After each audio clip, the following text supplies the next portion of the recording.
el desafío de comunicar con una perspectiva ambiental y en estos tiempos, ¿no? Absolutamente, sí. Sí, primero destacar que es la primera Secretaría de Ambiente que se constituye en la Facultad de Periodismo y Comunicación Social y una de las únicas en el marco de las facultades de la UNLP. Uh-huh. No todas las facultades tienen Secretaría de Ambiente y eso también habla un poco de un proceso que se va dando, que es lento, igual no tiene pausa, porque la cuestión ambiental cada vez se puede tapar menos y me parece que se ha ido como legitimando en el conjunto de la sociedad a partir de... Yo siempre hablo de la pandemia como un antes y un después, ¿no? En lo que tiene que ver con la relación del ser humano y lo que le ha pasado en el cuerpo a partir del cambio climático y, claro, y de la tragedia que fue para todos nosotros y nosotras la pandemia, donde tanta gente ha perdido también familiares y realmente fue una situación desconocida y única en la historia de la humanidad, porque si pensamos en lo que fue el COVID y cómo se trasladó y se transportó rápidamente en aviones entre aeropuertos del mundo y que tiene que ver con el mundo moderno en el que vivimos y con la globalización, bueno, fue impensado en otras pandemias que también hubo, sí, pero claro, esta fue particularmente distinta teniendo en cuenta el contexto en el que vivimos. Y creo que a partir de ahí la pandemia nos permitió como un nivel de conciencia y de concientización en relación a qué está pasando en el planeta, ¿no? ¿Qué está pasando en el planeta? ¿Qué está pasando con las modificaciones de los ciclos de la naturaleza? ¿Qué va pasando con la intervención del hombre en el territorio y las consecuencias que eso trae aparejado? Claro. Sí, no, te iba a preguntar sobre la Secretaría, porque el observatorio existe ya desde hace bastante. ¿La Secretaría ahora qué funciones contempla dentro de esto? Vos estás comentando como lo que sucedió durante la pandemia y que ahora estamos en un nuevo carácter donde incluso, bueno, se aprueba el RI esta semana, eso afecta directamente a las políticas ambientales. ¿Cuáles son las funciones que hay en la Facultad de Periodismo sobre eso? Bueno, buen día, primero, buenas tardes. Hola. Para los que ya almorzaron. Yo no almorcé, así que voy a decir buen día. Bien, sos de esos, sos de los que define el horario según el almuerzo. Totalmente. Bien, me parece bien. Y además es fundamental, digo, el almuerzo y dormir es fundamental. Sí. No, en relación a tu pregunta, digo, y tiene que ver con lo que venimos construyendo desde el observatorio hace bastante tiempo en la facultad, digo, uno de los principales objetivos tiene que ver con eso, con concientizar primero a la comunidad educativa, que es el público directo que nosotros tenemos, en lo que es su relación con los residuos. Uh-huh. Y después también en lo que tiene que ver con lo pedagógico, en lograr instalar esta mirada de la comunicación productora social de sentido, digo, y eso tiene mucho que ver justamente en esta radio que trabajan con esa lógica, en la cuestión ambiental, porque el contexto, digo, como mencionaba recién la compañera, es bastante complejo, entonces es claro que los comunicadores tienen que tener una formación ambiental, tienen que tener herramientas justamente para dar las discusiones y para producir contenidos que tengan que ver con después educar a la sociedad en relación al ambiente. Claro. Uh-huh. Hay una mirada, digo, bastante obtusa, por no usar otra palabra, de la derecha, que tiene que ver con que, bueno, el ambiente no sirve para nada, digo, o es un gasto de plata. Sin embargo, digo, el ambiente no solo mejora la calidad de vida y lo social, que es lo que nos importa quizás a nosotros que estamos más preocupados por esa cuestión, sino que también favorece las condiciones de producción. Entonces, digo, si no hay suelo, si no hay agua, digo, es muy poco probable que la libertad, entre comillas, se pueda desarrollar. Entonces, en definitiva, digo, cuidar el ambiente es fundamental en todo sentido para el desarrollo de la vida, que para mí es fundamental, por eso nosotros hablamos de los problemas socioambientales, pero también para el desarrollo de la producción y de las comunidades, ¿no? Uh-huh. Es importante destacarlo eso, porque generalmente cuando uno habla de ambiente aparece, ¿no?, mucha perspectiva en torno a esto, bueno, este término del greenwashing, que se habla, claro, de las grandes corporaciones, sí, lavando un poco de culpa en torno al ambiente, y pensarlo desde una perspectiva más integral. Digo, además de esto, ustedes ya vienen desarrollando un seminario que es una materia que está, sí, incluida en el plan nuevo. Les quiero preguntar cómo viene eso y además ¿cómo es el desafío de poder formar nuevos comunicadores que son pibes y pibas que se están formando en otra perspectiva del periodismo que no es la redacción en los diarios, la parrilla, la radio convencional?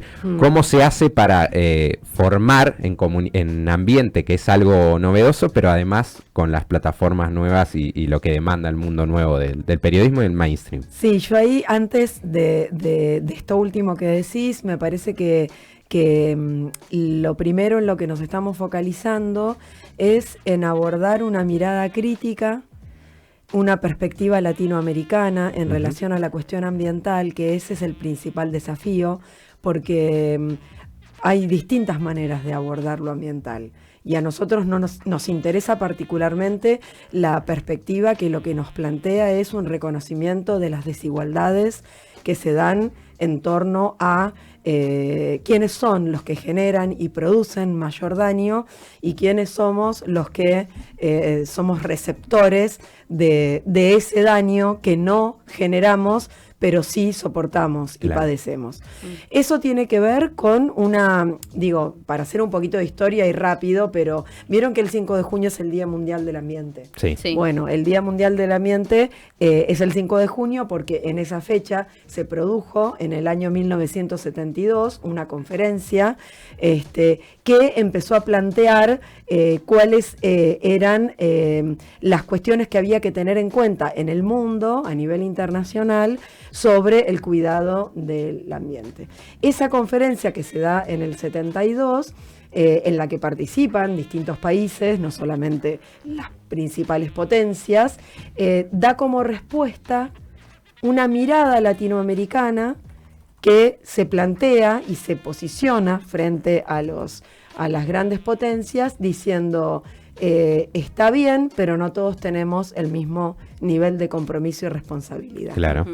Entiendo. Esto es muy importante, porque lo que se plantea es cómo hacemos los países de las regiones más pobres y vulnerables del mundo, como es América Latina y el Caribe, y África también, por ejemplo, para poder llevar adelante unas políticas que nos cuiden de los que no nos cuidan. Claro. Si eso no lo enseñamos, nadie lo sabe. Y pensamos que, como Greenpeace cuida las ballenas, cuidar el ambiente es eso. Y cuidar el ambiente no es eso.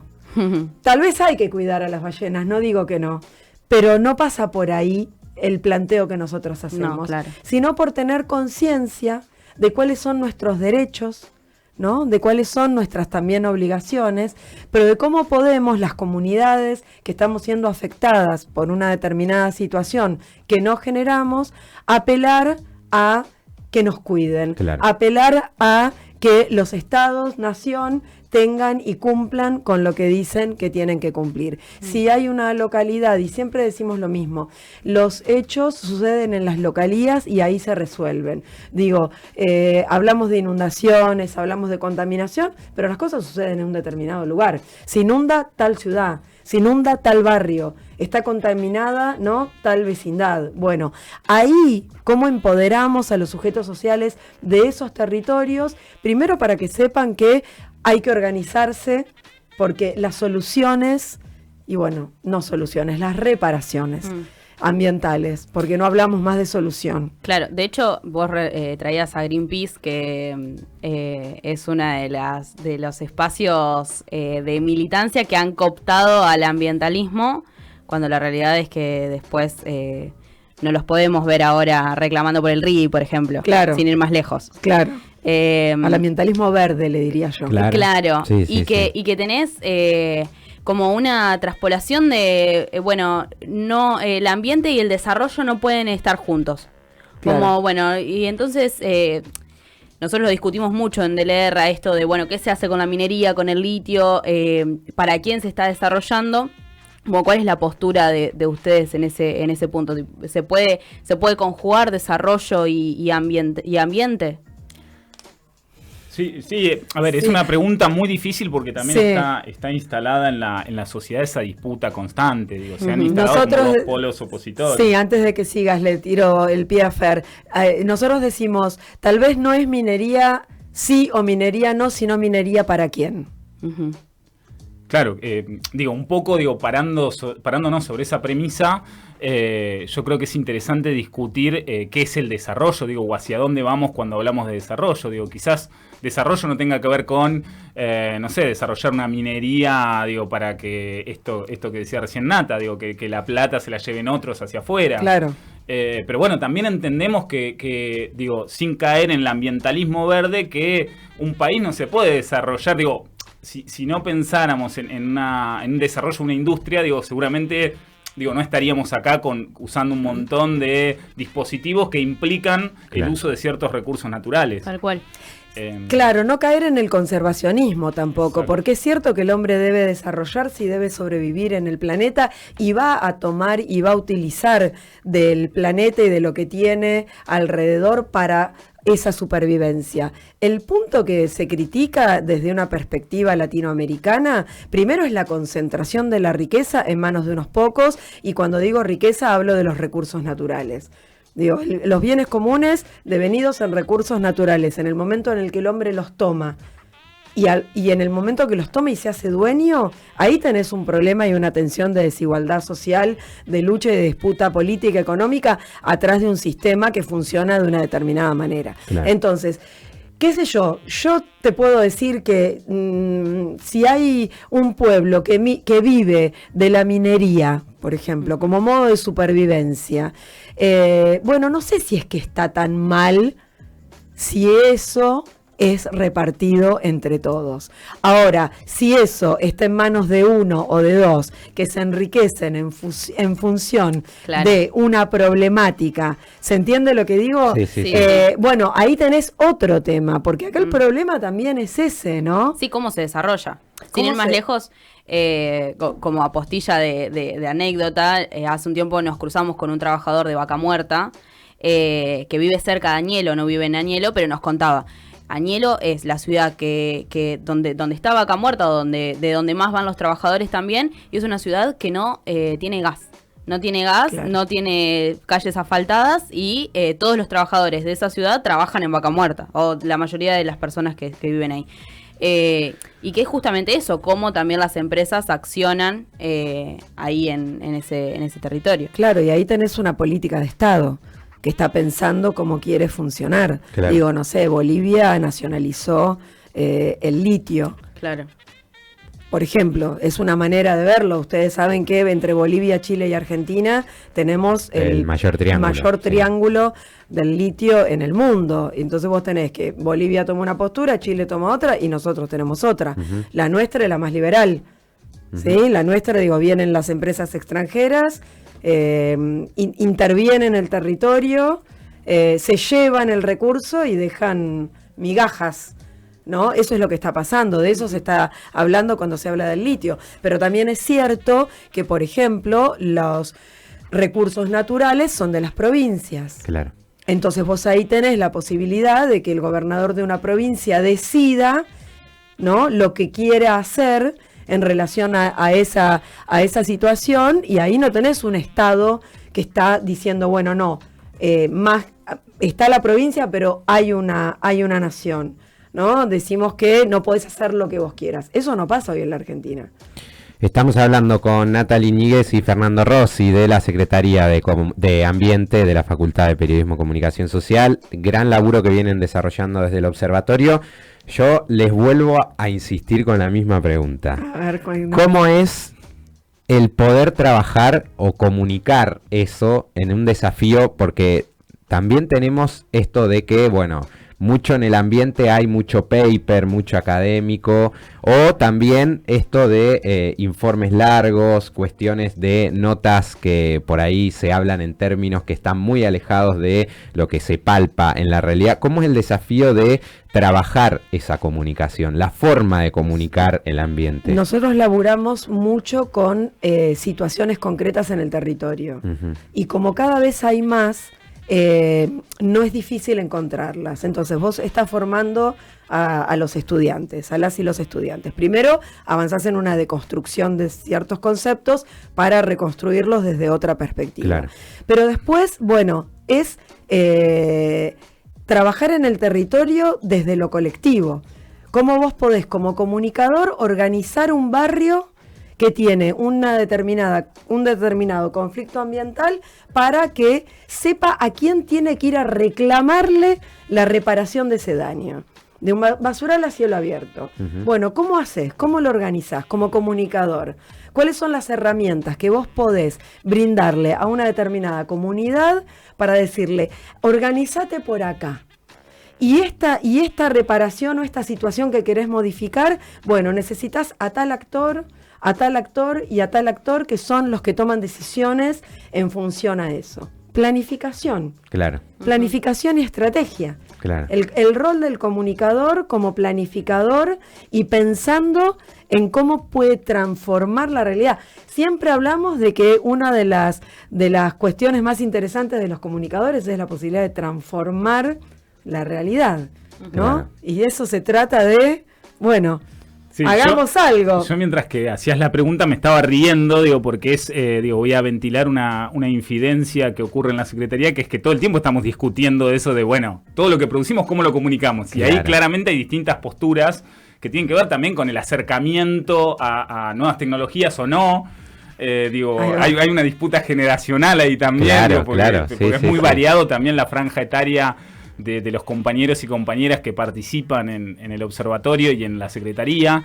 Entonces es sumamente difícil, pero yo creo que tiene que ver con, o sea, el ordenador es esto que menciona Nata, es decir, bueno, todo eso hay que bajarlo a un territorio porque en definitiva, tanto el laburo de la secretaría como de la facultad, como de la universidad tiene que ser eso, poner esas herramientas que uno adquiere, y ese conocimiento, ponerlas en función de resolver o de transformar una realidad local. Claro. Entonces me parece que eso termina siendo el ordenador para después poder pensar un producto que sea consumido por un cierto sector que está afectado por esa problemática socioambiental. Sí, y es fundamental también ahí entender que cuando hablamos de ambiente no hablamos de naturaleza, que esa es otra deconstrucción que nos lleva un tiempo en el seminario hasta que se entiende el concepto, porque por lo general pensamos que hablar de ambiente es hablar de naturaleza, Claro. y hablar de ambiente es hablar de toda aquella relación que establece el hombre con su entorno,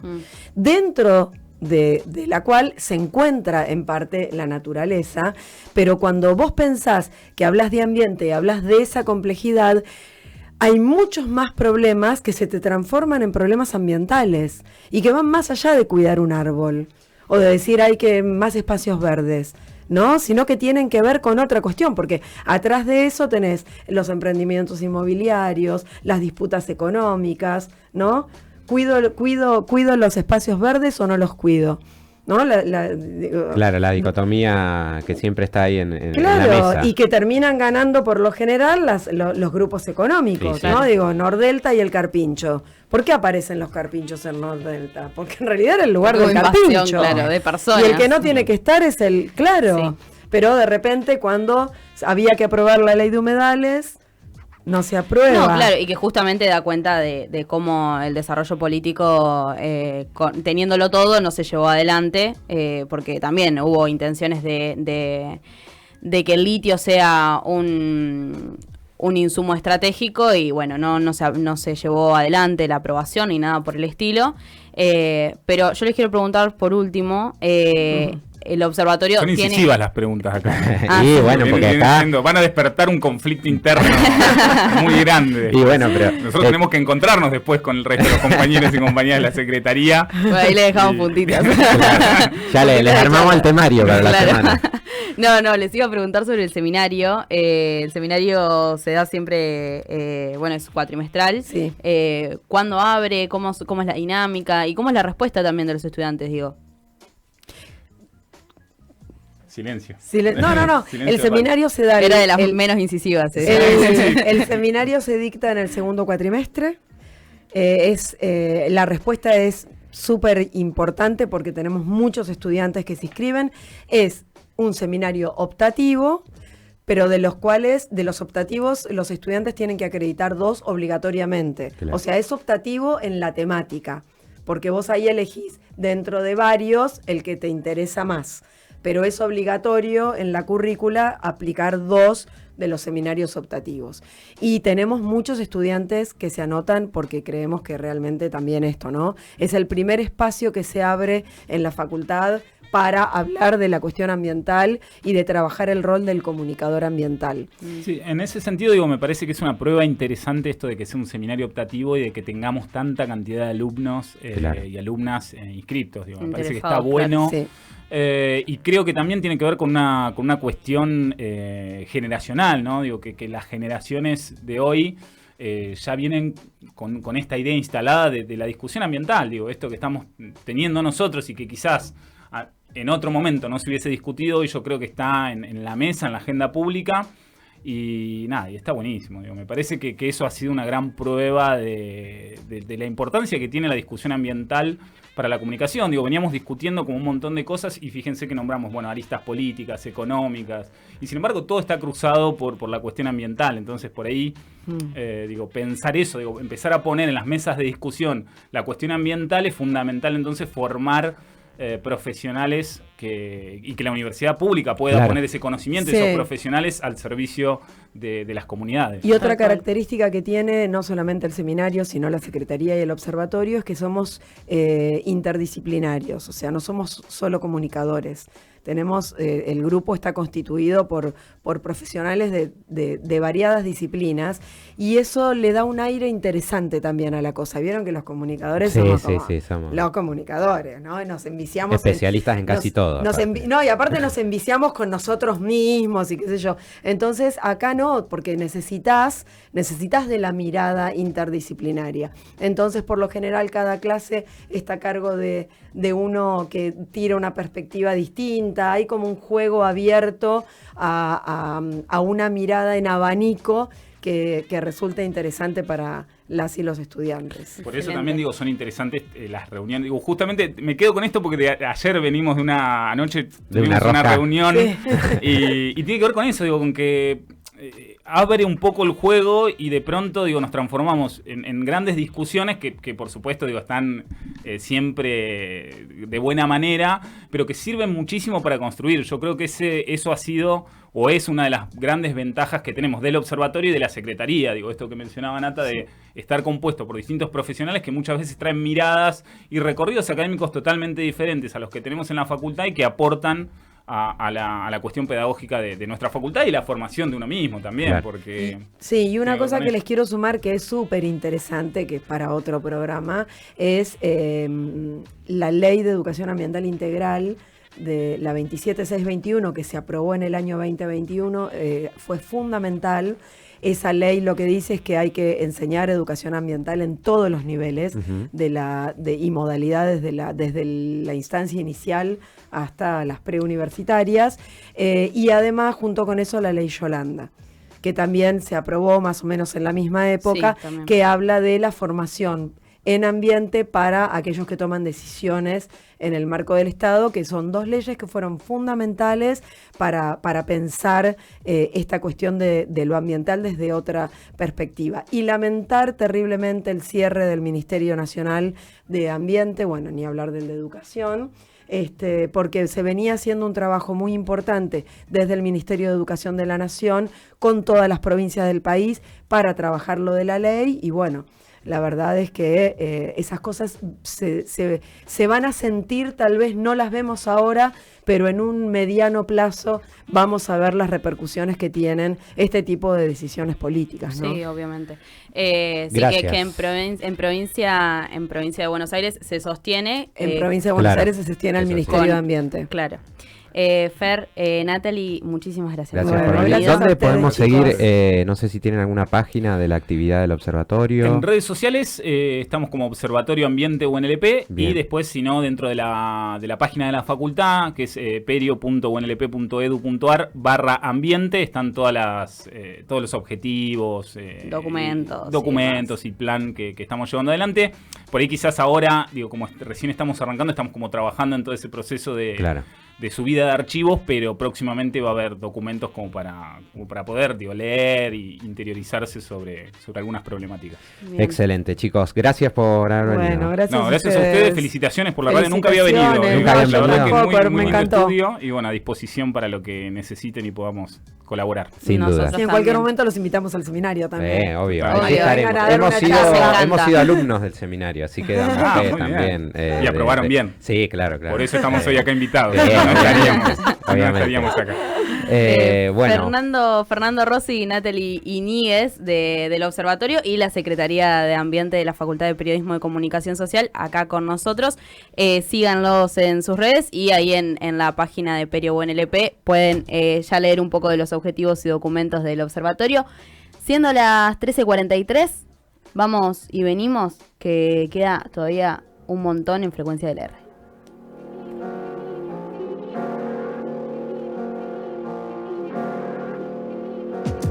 Boom, entro y salgo, voy flotando entre cabinas de Moog y futuro blando. Leo la imagen, creo en mi santo, angelitos de la crisis por mi barrio. Entro y salgo, voy flotando, las palomas son estatuas en los teatros. Creo en la magia y leo en el cambio. Si mi cachorro negro me lame el plato, los dedos los corté porque lo doné. La doña solo habla con como que no ve. Oro miel, piel de globo sobre el lobo infiel.